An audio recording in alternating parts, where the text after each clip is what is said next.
విశాఖలో ఏర్పాటు చేయతలపెట్టిన వైద్య పరికరాల తయారీ పార్కుకు 75 కోట్ల రూపాయలు ఇవ్వడానికి కేంద్ర ఆర్థిక మంత్రి అరుణ్ జైట్లీ సానుకూలంగా స్పందించారని కేంద్ర పట్టణాభివృద్ది శాఖ మంత్రి వెంకయ్యనాయుడు తెలిపారు.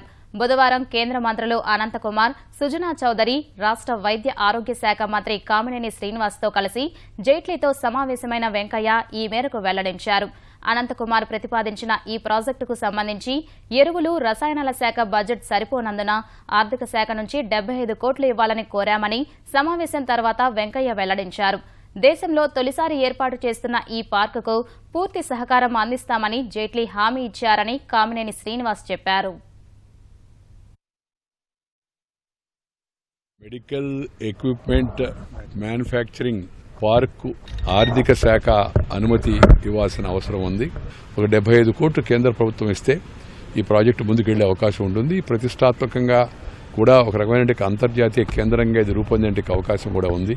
ఆ ప్రాజెక్టుని అంగీకరించమని చెప్పని కేంద్ర ఆర్థిక మంత్రి శ్రీ జైట్లీ గారిని కలిసి వారితో దాని గురించి వివరించి చెప్పడం జరిగింది. ఆర్థిక మంత్రి గారు సానుకూలంగా స్పందించి సహకరిస్తామని చెప్పారు. మనం మెడికల్ ఎక్విప్మెంట్ 78% ఇంపోర్ట్ చేస్తాం.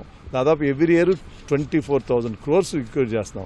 మనకి ఎక్కడ ఇండియాలో అట్లాంటి పార్క్ లేదు. విత్ కామన్ ఫెసిలిటీస్ మనం పెడదామని దానికి ముఖ్యమంత్రి గారు ఒక 270 ఎకరాలు ఇచ్చి 50 కోట్లు రిలీజ్ చేశారు. ఇక్కడ 3 డిపార్ట్మెంట్లు, కామర్స్ డిపార్ట్మెంట్ 50 కోట్లు ఇస్తానికి ఒప్పుకుంది. అలాగే ఎలక్ట్రానిక్స్ అండ్ టెలికమ్యూనికేషన్ 50 కోట్లు ఇస్తుంది. ఫార్మా వాళ్ళు 75 crores ఇవ్వాలి. 3 కాంపోనెంట్స్ ఉన్నాయి కాబట్టి ఈచ్ 25. అది వాళ్ళ దగ్గర డబ్బు రిలీజ్ కోసం మేము ఫైనాన్స్ మినిస్టర్ అడిగాం. ఫైనాన్స్ మినిస్టర్ తప్పకుండా చేస్తాను.